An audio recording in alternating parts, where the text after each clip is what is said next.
Hello everyone, I'm Zhehui Zhang from UCLA. I'm very excited to be here and introduce our findings on cellular network latency analysis for edge-based remote rendering streaming applications. This is a joint work with AT&T Labs researchers Shu, Varun, and Jana. So recently we have witnessed a boom in remote rendering applications like cloud gaming and mobile VR. Both are predicted to reach billions of US dollars market in next few years. These remote rendering applications are based on the simple idea that with remote rendering, we offload the computation from the mobile devices to the cloud server. So the device just needs to send small sensory data packet to the cloud server with the packet data network. The heavy graphical rendering is done at the cloud server, and the video frames then transmitted back to the device. The device just needs to decode and display video frames. With remote rendering, we can enable these heavy graphical rendering applications at low-end mobile devices. So to provide anywhere and anytime mobility and coverage, we need LTE to get the anywhere wireless wireless network access. Then this is the simplified architecture. The device is connected to the base station, and then the base station will forward the packets to the cellular current gateways. Then packets are being transmitted to the remote cloud server. So with LTE technology, we can support remote rendering to mobile users seamlessly. However, the response time significantly increased due to the round trip, and the prolonged latency will deteriorate user experience since these applications are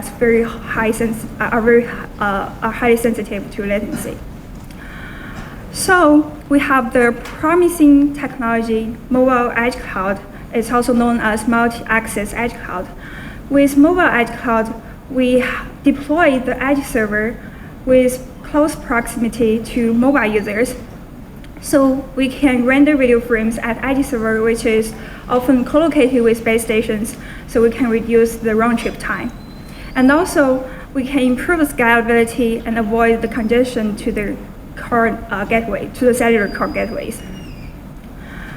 So it seems very promising to have this mobile edge cloud, and so basically we have the configurable interceptor user plane function to implement the local breakout to avoid backhauling traffic to the core gateway. So it seems very promising to have this mobile edge cloud-based scheme, but the question is, can we satisfy latency-sensitive applications? For example, for cloud gaming, we require latency delay limits like 100 milliseconds. Actually, we found that the end-to-end latency still exceeds latency, the limitation. And we provide a comprehensive performance characterization of LTE and mobile edge cloud with a real MAC testbed. And we also quantify the impact of various configurable factors like the radio configurations. So we aim to answer two questions. First, where is the bottleneck? So we would like to know whether the latency is caused by the device-side processing or network transmission or server-side processing. And also, after we know the bottleneck, we'd like to know how we can improve to mitigate the latency. So here is the overview of our findings. We first use experiments to show that network latency dominates and it varies a lot. And we identified two roadblocks, packet loss and congestion. For packet loss, we first quantify the impact of the packet loss, the retransmission, and we also localized the packet loss. Surprisingly, we found that the retransmission is actually caused at the wire link rather than the radio link. And for congestion, we also quantify the impact, and we evaluate various factors see whether we can improve the performance by tuning the radio configurations scheduling algorithm. So I will present some exciting findings, and for the full result, please refer to our paper. So here we have a two-step methodology. We did the empirical study with a configurable testbed. The testbed follows ATSI standard, and we also validated the configuration setting of the testbed. It is consistent with the operational US operators, which we confirmed that these configurations are indeed used in major 4 US operators. And we did cross-layer analysis with two tools.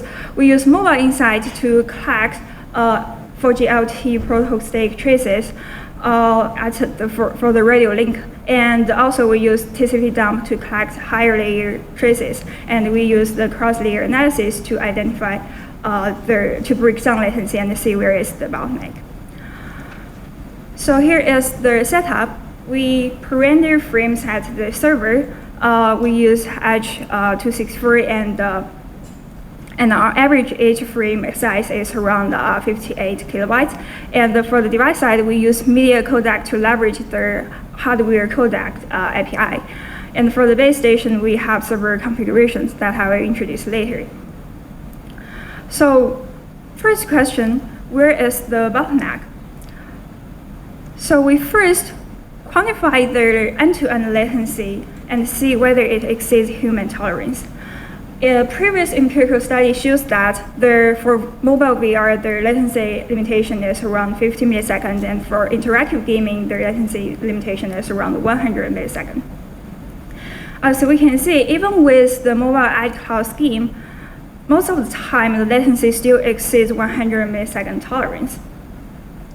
So this indicates that current edge-based scheme is not sufficient yet to support latency-sensitive streaming applications. So then our natural question is to ask, well, where is the bottleneck? We break down latency to network side and device side and server side. As shown in this CDF plot, we can see that network latency constitutes more than 70% of the total latency. And to identify the root cause of the long tails in the network latency, we measured the ping latency. It's shown to be like 16 milliseconds, and so actually this result shows that it's very promising to use mobile edge cloud to reach network latency less than 100 milliseconds. So whether it's caused by the limited bandwidth, we actually measure the throughput with the edge cloud, since in our cloud size, the 256 QAM AC enabled, so we can actually have more than 15 megabits per second throughput.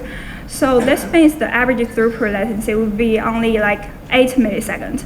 So why the network latency is longer than the total of ping latency and transmission latency most of the time?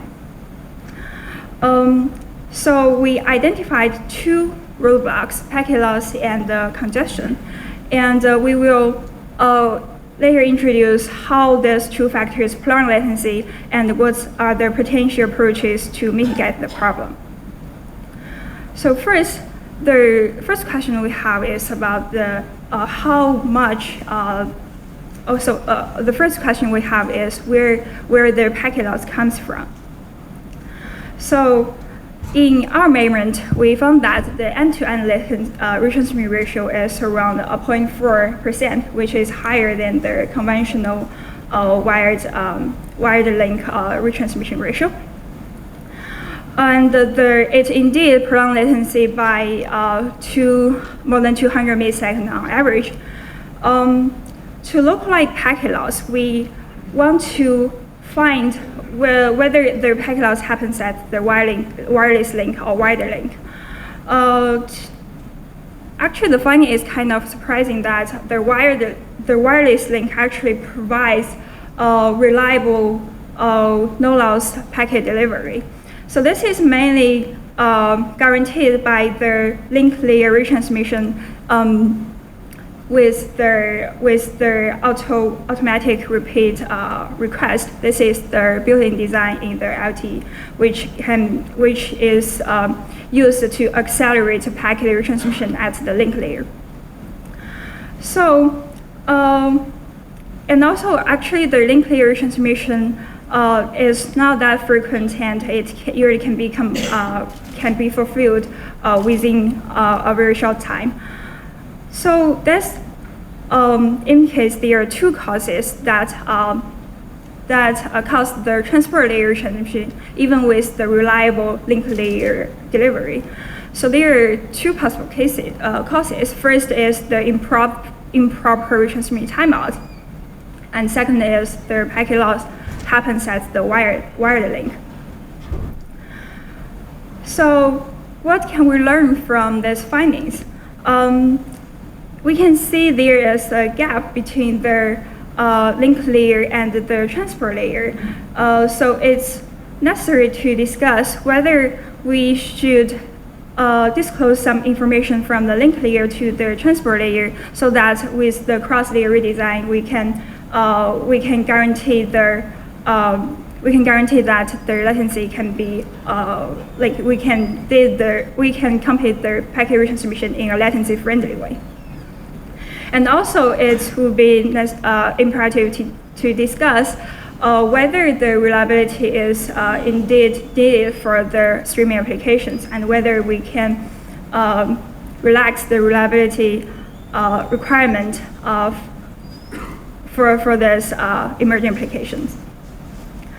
And another factor, roadblock is congestion.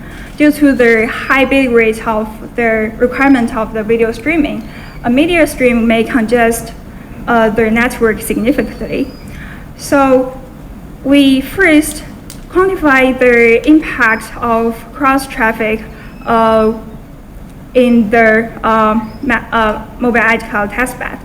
So this is the result after we add after we have another active user.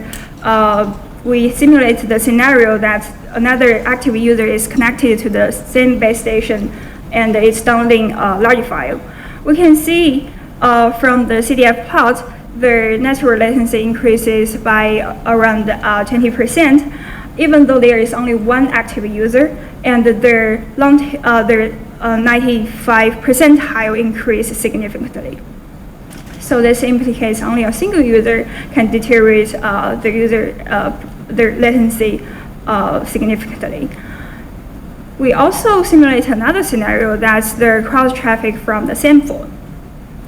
So if the phone is downloading a large file in the background, from this plot we can see with this background traffic, the network latency increases by more than 50%. This is very scary. We can see the latency, especially for the long tails. So then the natural question to ask is, what can we do to solve this problem? For this question, we propose to prioritize video frames to reduce latency. So first, let's give some brief concepts for the service differentiation in LTE. For the device, usually it's only connected with base station with a default barrier. So with this default barrier, we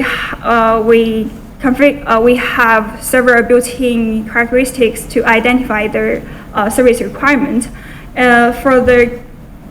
It's usually configured with QCI 9, but it can depend on the operator. And it does not have the guaranteed bit rate, and the priority is very low. So this is how the device is connected to the base station and the service requirement currently. Actually, the device can set up dedicated barrier for some spatial traffic, like we proposed for streaming traffic, we can set up the dedicated barrier. And for dedicated barrier, we can use different quantity class identifier to dictate our higher service requirement. For example, for QCI3, it has guaranteed bit rate, and for QCI6, it has higher priority than QCI9. So, and currently the QCI3 is used for VoLTE traffic, and for all other default traffic, it goes through the default traffic like QCI9. So for the resource scheduling, the base station has the per barrier queues. So in common practice, if we only have the default barrier, all traffic will share the same queue at the base station. But if we separate traffic to different queues, then we can reduce the latency for traffic in dedicated barrier. And there are several configurations for to configure the barrier. First is QCI, and we can also configure radio configurations and the scheduling algorithm. These are some arguments to consider. But in this test bed, since the vendor already pre-configured the barrier, so we actually only have the QCI to configure, but we quantify the impact of these factors separately. So first, this is the part of the default barrier, the performance with default barrier QCI9, and we can see if we promote the streaming traffic with QCI6 that has a higher priority, we can reduce network latency by more than 20%. So this implicates prioritization is indeed helpful to reduce network latency. And we also consider to improve more with QCI3, since it has higher priority and it has guaranteed bit rate. So intuitively, it should look like this. The network latency should be further reduced. However, we found that with QCI3, the latency actually increases, and it increases by more than 50%. So why is that? As I mentioned, these vendors will pre-configure this barrier, the radio configurations for these barriers. And in our testbed, the QCI3 disabled the link layer retransmission. So in QCI 6 and 9, if the packet corruption happens at the wireless link, we can leverage link layer retransmission to recover it quickly. But in QCI 3, if the packet corruption happens, we can only rely on transport layer retransmission. And as I presented, the transport layer retransmission would usually take more than 200 milliseconds. So what other issues? So first, whether it's I introduced some built-in quality class identifier provided by the LTE. So we would like to have more flexibility to define the service requirements, since now for these applications, we would see that these applications are very diverse and it require different it poses different service requirements.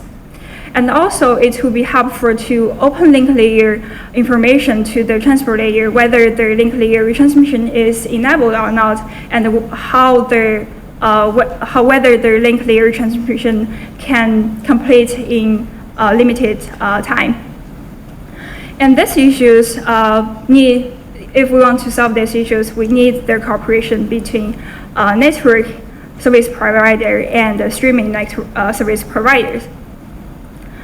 If we look at 5G and beyond, we have several directions to explore. First, with virtualization and network slicing, we have more flexibility to define the service requirements for diverse applications.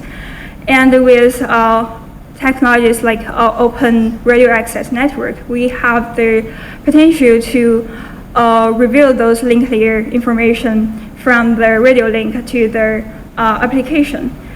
And all this require cross-layer redesign or the cooperation between different parties.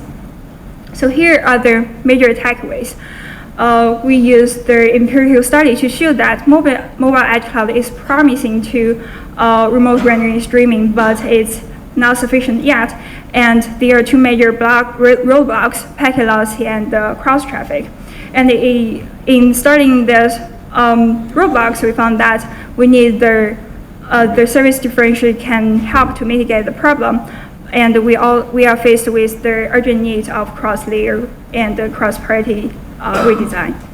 So that's all for my presentation. Thank you for listening. I'm open. And thank you, Zeki. Has anyone got any questions? That man in the audience. Thank you. When you switched to QCI 6, did you also look at packet loss measurements? Did that change at all? You saw that lower latency? Slide 6, or excuse me, what's your question? When you went to use QCI 6, QCI 6? you saw lower latency. Did you also look at packet loss measurements or retransmissions? Yeah, in QCI 6, as I showed, the latency can be reduced, and for packet loss, it also guarantees reliable, no-loss packet delivery at link layer. That I got. Did you measure The end-to-end latency? the retransmissions, just like you did before with QCI 9? Did you measure the retransmissions with QCI 6 when you did your experiments? No, for the end-to-end packet retransmission, we didn't measure that. Yeah. Any more questions from anyone? Oh yeah, Scott. Thank you.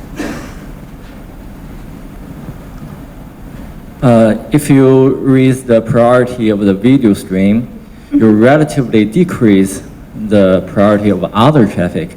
So what's the side or negative effect on the other traffic? Thank you.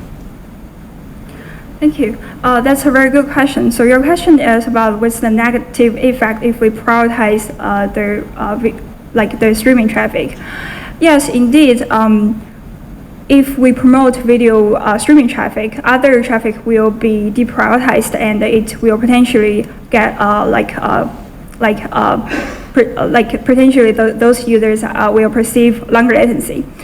Our proposal is based on the different latency requirements for different traffic, and for streaming traffic, we believe that it should get lower latency since it's latency sensitive.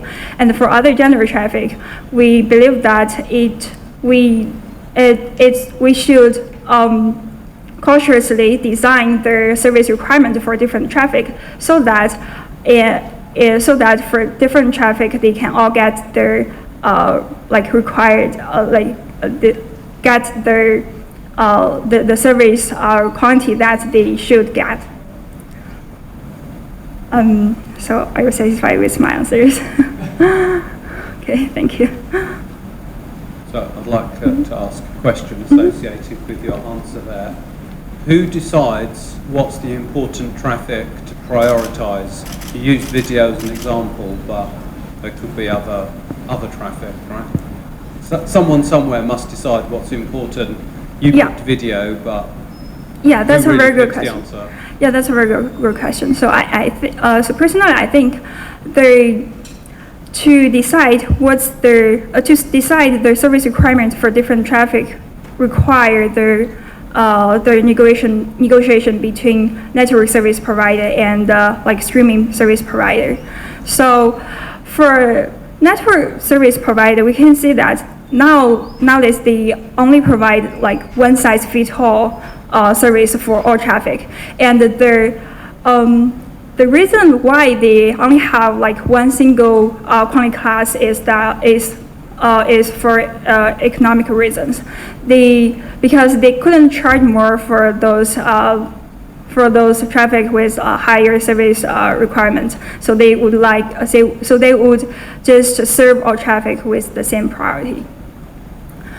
Yeah, so if the streaming service providers are willing to give more money to the network service provider, and I believe that the network service provider would be more than happy to provide better service. Thank you. I Any have other one. questions? Yeah, yes. Okay, sorry.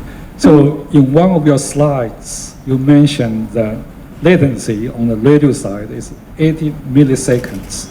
It seems to me that it's way too long. So I'm wondering which kind of radio did you use in your test? Okay, so let me bring up that slide. So I would like to clarify that the link layer retransmission takes 80 milliseconds with only probability 0.1%. That only happens when the link layer needs to retransmit that packet. This measurement is done in previous study, and in their setup, they consider different signal strengths. So basically, for both like a good signal strength or bad signal strength, the link retransmit ratio is almost the same and is lower than 0.1%. So I just want to know, are you using like real cellular or just use Wi-Fi like in Real this cellular. thing? Real cellular. Okay. Okay, I've got one last question over there, please.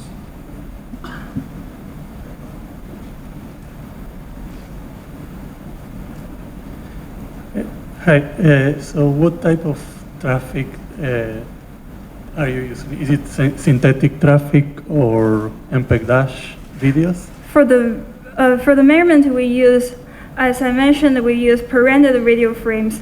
It's a YouTube video frame, and we print it and store it locally, store it at the server, so server can get it and the server store it in memory. So it's a real video frames. And did you do any experiment with UDP? So would it also try to retransmit on the link layer, or Yeah. it will?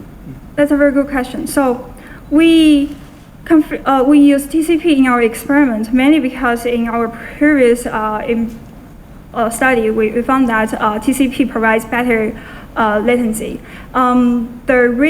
We actually couldn't.